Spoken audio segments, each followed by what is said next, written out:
சில முட்டாள்களுக்கு அடிச்ச biggest lottery பத்தி இன்னைக்கு நம்ம எஃப் ஸ்கொயர்ல பாப்போம்.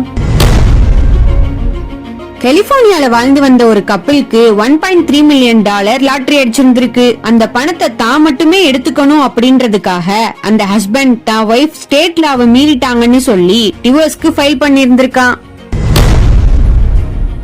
மைக்கேல் கேரோல்ன்ற ஒரு பையன் தன்னோட 19 வயசுலயே $14 மில்லியன் லாட்டரிய ஓன் பண்ணிருந்திருக்கான். அத முட்டாள்தனமா செலவு பண்ண மாட்டேன்னு சொல்லிட்டு லக்ஸூரியஸ் கார், மாளிகைகள்னு பல விலையுயர்ந்த பொருள்களை வாங்கியிருந்திருக்கான். பட் இப்போ எல்லாத்தையும் இழந்து ஒரு குக்கி கம்பெனில வேலை பார்த்துட்டு இருக்கான். ஜாக் விட்டேக்கர் $315 மில்லியன் லாட்டரியில ஓன் பண்ணி அதை எப்படி சேஃபா வைக்கிறதுன்னு தெரியாம தன்னோட வீட்லயே ஒரு இடத்துல வச்சிருந்திருக்கான். பட் ராபர்ஸ் அவனோட வீட்டை உடைச்சு மில்லியன் கணக்கான டாலர்ஸ திருடிட்டு போயிருக்காங்க. ஓகே ஃப்ரெண்ட்ஸ், இந்த வீடியோ பத்தின உங்க கருத்து என்னன்னு கமெண்ட்ல சொல்லுங்க. இந்த வீடியோ உங்களுக்கு பிடிச்சிருந்துச்சுன்னா லைக், ஷேர் அண்ட் சப்ஸ்கிரைப் பண்ண மறந்துடாதீங்க.